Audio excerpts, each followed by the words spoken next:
नमस्कार दोस्तों, आप सभी का स्वागत है। भारत अपने आप में ही महान है और वो यहाँ के नेता और भी महान है। अगर हम देखें तो भारत में स्कैम एक पेड़ की तरह है। कभी जॉब से रिलेटेड स्कैम होता है, कभी साइकिल के लिए स्कैम होता है और कभी कभी तो नेटवर्किंग के लिए भी 2G स्कैम हो जाता है। कभी कपड़ों के लिए स्कैम हो जाता है, कभी चारों के लिए स्कैम हो जाता है। अभी हुआ है ज़मीन के लिए स्कैम। पुणे महाराष्ट्र में अजीत पवार के बेटे पार्थ पवार और उनकी कंपनी को 1800 करोड़ की एक ज़मीन थी, उसको 300 करोड़ में बेच दिया जाता है। चलो भाई, कोई बात नहीं है, इवैल्यूएशन में गलती हुई होगी, नेगलेक्ट कर देते हैं। लेकिन कैसे एक वतन लैंड वो होता है जिसके लिए गवर्नमेंट की एनओसी लगती है, गवर्नमेंट की एनओसी भी नहीं ली गई, बेच दिया गया उसको। सब रजिस्ट्रार से गलती होगी, मान लेते हैं, छोड़ देते हैं। लेकिन स्टैम्प ड्यूटी जो लेनी थी 21 करोड़ रुपए, वहाँ 500 रुपये बस क्यों लिए गए? शादी के लिए क्या भोज हो रहा था वहाँ पे? नहीं हो रहा था भाई। क्यों हुआ ऐसे? हुआ इसलिए क्योंकि ये बहुत बड़ी राजनीतिक करप्शन का भाग है। अब उसको बचाने के लिए लोग बोल रहे हैं कि भाई कोई दिक्कत नहीं है, हमने उस डील को कैंसिल कर दिया। लेकिन डील कैंसिल नहीं हुई है, करप्शन का रास्ता बदला गया है। तो आइए बात करते हैं इस करप्शन के बारे में डिटेल में। दोस्तों, आइए देखते हैं पुणे का वह जगह जहाँ पे ये रियलिटी में लैंड स्कैम हुआ है, या करप्शन कहें या स्कैम कहें। देखते हैं।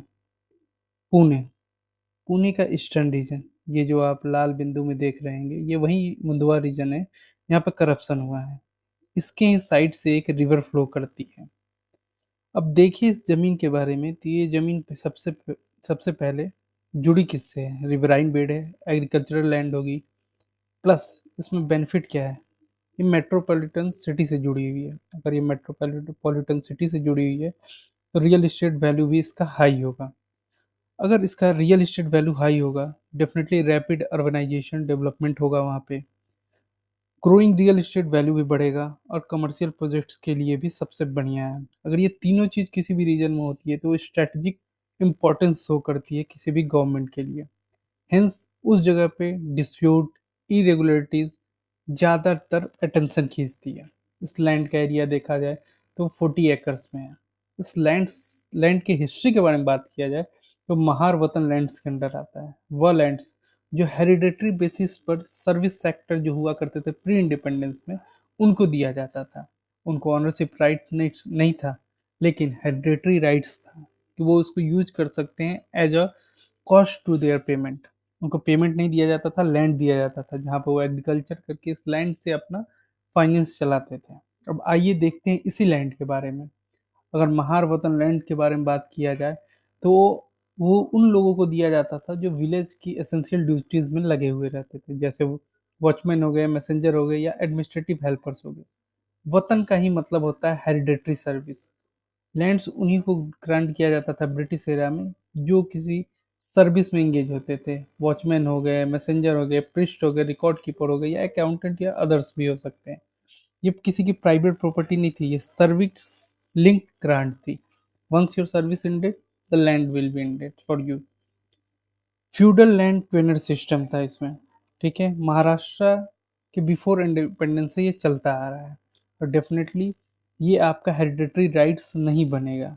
आप इसको ना सेल कर सकते हैं, ना ही आप इस लैंड के लिए कोई क्लेम कर सकते हैं। हाँ, लेकिन अगर इसको सेल भी करना है तो गवर्नमेंट अप्रूवल लगेगा, अदरवाइज ये इलीगल होगा और वॉइड हो जाएगा।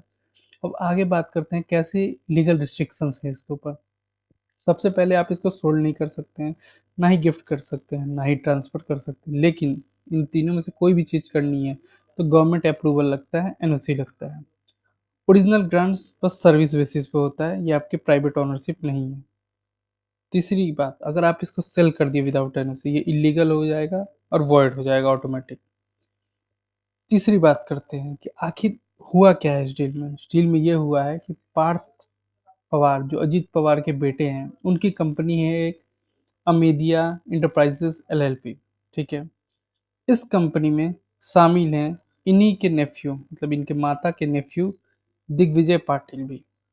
ये कंपनी रजिस्टर्ड है 2020 में। ठीक है, इस कंपनी ने इस 40 एकड़ के लैंड को 1800 करोड़ में खरीदे जाना था, जो इसका वैल्यू था, लेकिन इन्होंने खरीदा कितना में है, 300 करोड़, 1500 का रेवेन्यू लॉस हुआ गवर्नमेंट को। चलिए मान लेते हैं इवैल्यूएशन में इशू हुआ होगा। फिर स्टैम्प ड्यूटी में देखें तो स्टैम्प ड्यूटी भरना होता है जब भी ज़मीन खरीद फरोख्त होती है तब। स्टैम्प ड्यूटी भरना था इनको 21 करोड़, बेस क्या था 300 करोड़ के बेसिस पे, लेकिन भरा कितना गया 500 रुपये। 500 रुपये ऐसा लग रहा है जैसे शादी में दिया गया है। सबकी गलती है इसमें, आगे देखते हैं कैसे।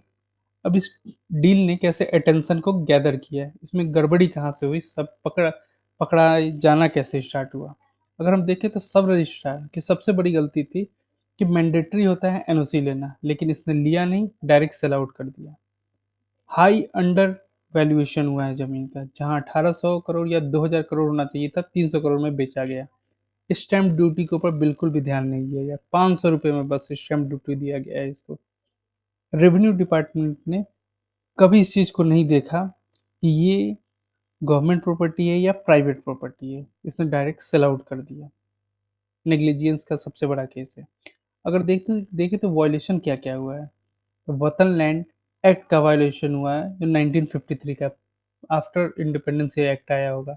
महाराष्ट्र लैंड रेवेन्यू कोड का ये वायलेशन हुआ है, और इस दोनों कोड के अंडर साफ लिखा हुआ है कि आप इस लैंड को ना सेल कर सकते, ना गिफ्ट कर सकते, ना लीज कर सकते, अनटिल अनलेस आपको डिस्ट्रिक्ट कलेक्टर से परमिशन ना हो या रेवेन्यू डिपार्टमेंट से।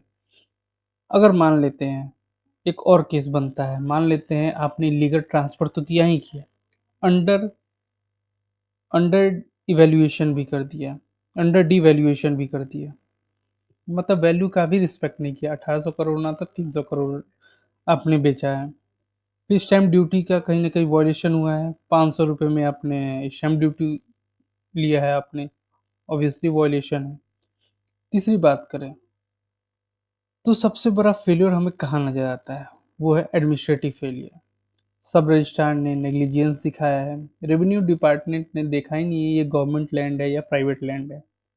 कॉन्फ्लिक्ट ऑफ इंटरेस्ट है, जब कभी भी सत्ता में बैठा हुआ व्यक्ति होता है तो वो चाहता है कि अपने अगल बगल लोगों को फायदा पहुंचाए। ऑफिस ऑफ प्रॉफिट का केस यहाँ बनता है। पार्थ पवार ने अपने पिता के नाम के थ्रू कहीं ना कहीं से करप्शन करने की कोशिश की है, स्कैम करने की कोशिश की है, लेकिन कहीं ना कहीं से वो पकड़े गए हैं। पॉलिटिकल पावर का मिसयूज हुआ है। अब पॉलिटिकल कनेक्शन ऑफ फैमिली यहाँ भी देखा गया है। अब बात करते हैं कौन कौन इसमें शामिल है।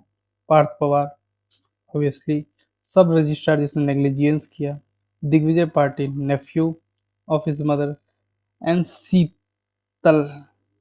शीतल तेजवानी, जिनको एफआईआर लिंक है किस लिए, इन्होंने लोन फ्रॉड पहले भी किया हुआ है, सेवा विकास बैंक लोन वाले फ्रॉड में इन्होंने कहीं ना कहीं फाइनेंस में भी एक इशू क्रिएट करने की कोशिश की है। अगर हम देखें तो इन सारे चीज़ों के बेसिस पर करप्शन तो हुआ है, इसको स्कैम का नाम नहीं दिया जा सकता है। अगर अजीत पवार के हम स्टेटमेंट देखते हैं, उसमें वो सिंपल सा कह रहे हैं कि जो भी इस रजिस्ट्रेशन में शामिल था, मीन्स ऑफिस में गया था रजिस्ट्रेशन के लिए, दोनों तरफ से उन्हीं के ऊपर ये केस चलेगा, उनके बेटे के ऊपर नहीं चलेगा। ऐसा क्यों? ऐसे अगर देखा जाए इनके एग्जाम्पल से तो लालू यादव के ऊपर भी केस नहीं चलना चाहिए। क्यों? क्योंकि उन्होंने स्कैम जाके थोड़ी ना किया था, उनके एजेंट्स ने किया था। ऐसे थोड़ी ना होता है स्कैम।